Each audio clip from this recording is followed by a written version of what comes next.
Salam sejahtera buat kita semua. Perkenalkan, nama saya Margareta Valencia Bagariang.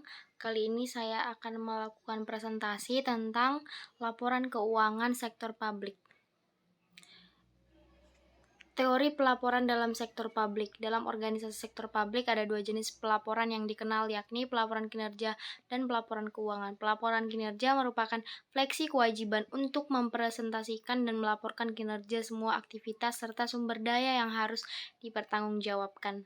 Tujuan khusus laporan keuangan sektor publik adalah untuk menyediakan informasi yang relevan dalam pengambilan keputusan dan menunjukkan akuntabilitas entitas sumber daya yang dipercaya dengan cara menyediakan informasi mengenai sumber daya, alokasi, dan pengguna sumber daya keuangan, menyediakan informasi mengenai bagaimana entitas mendanai aktivitas dan memenuhi kebutuhan kasnya, menyediakan informasi yang berguna untuk mengevaluasi kemampuan entitas dalam membiayai aktivitasnya dan memenuhi kewajibannya serta komitmennya, menyediakan informasi mengenai kondisi keuangan suatu entitas dan perubahan yang terjadi. Dan yang terakhir, menyediakan informasi secara keseluruhan yang berguna dalam mengevaluasi kinerja entitas menyangkut biaya jasa, efisiensi, dan pencapaian tujuan. Tujuan akuntansi dan laporan keuangan organisasi pemerintahan yang pertama, memberikan informasi keuangan untuk menemukan dan memprediksi aliran kas, saldo neraca, dan kebutuhan sumber daya finansial jangka pendek unit pemerintah.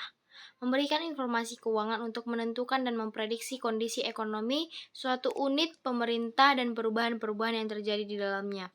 Memberikan informasi keuangan untuk memonitor kinerja kesesuaiannya dengan peraturan perundang-undangan, kontrak yang telah disepakati, dan ketentuan yang disyaratkan. Memberikan informasi untuk perencanaan dan penganggaran, serta untuk memprediksi pengaruh akuisisi dan alokasi sumber daya terhadap pencapaian tujuan operasional. Yang terakhir, memberikan informasi untuk mengevaluasi kinerja manajerial dan operasional. Selanjutnya itu jenis laporan keuangan ada laporan posisi keuangan atau neraca, laporan kinerja keuangan, laporan perubahan aktif atau ekuitas neto, laporan arus kas, dan yang terakhir kebijakan akuntansi dan catatan atau atas laporan keuangan.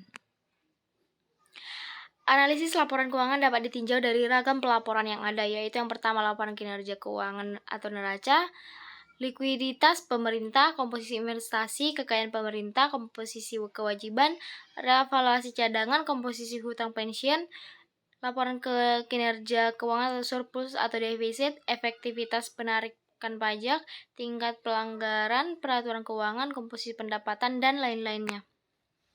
Tujuan dan fungsi laporan keuangan sektor publik ada yang pertama, kepatuhan dan pengelolaan, akuntabilitas dan pelaporan retrospektif, perencanaan dan informasi otoritas, kelangsungan organisasi, hubungan masyarakat, dan sumber fakta dan gambaran.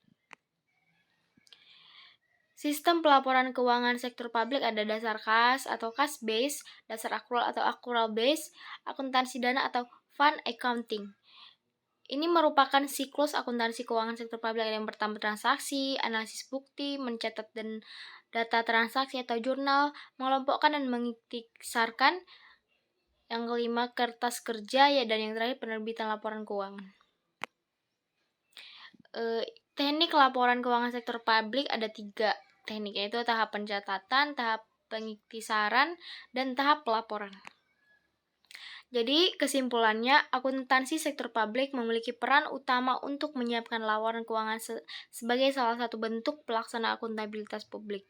Dilihat dari sisi internal, organisasi laporan keuangan sektor publik merupakan alat pengendalian dan evaluasi kinerja manajerial dan organisasi. Sedangkan dari sisi eksternal, laporan keuangan merupakan alat pertanggungjawaban terhadap publik dan sebagai dasar untuk mengambil keputusan. Akuntansi sektor publik bertujuan untuk memberi informasi yang bertujuan untuk pengambilan keputusan ekonomi, sosial, politik, dan sebagai bukti pertanggungjawaban dan pengelolaan serta untuk memberi informasi yang digunakan untuk mengevaluasi manajerial dan organisasi.